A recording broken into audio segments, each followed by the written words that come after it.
Monsieur, bonjour et bienvenue dans cette édition du dimanche 13h. Le circuit automobile de Nogaro dans le Gers fête ses 50 ans avec cet après-midi une course de voitures anciennes. On pourra notamment admirer les plus belles Formule 1 des années 70 et 80.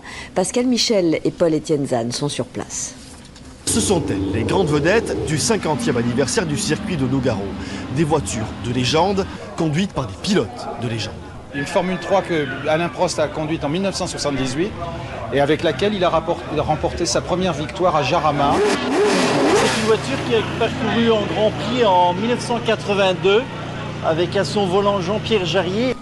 Dernier réglage avant les qualifications. Les stands sont ouverts au public. Les fanas de course automobile peuvent pour une fois approcher le milieu très fermé de la Formule 1.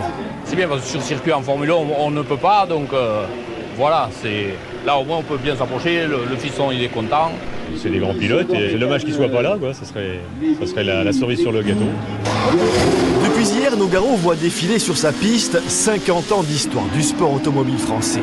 Des plus rapides aux plus petites, toutes sont passées un jour sur ce circuit au milieu des champs de maïs. Des champions aussi y ont fait leurs premières armes. Nogaro était le premier circuit français permanent, puisqu'avant on courait que sur des circuits tracés sur les routes ou dans les villes. 50 ans d'embardées, de sorties de route, mais surtout de ces petites victoires qui font les grands.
La flamme dans vos yeux.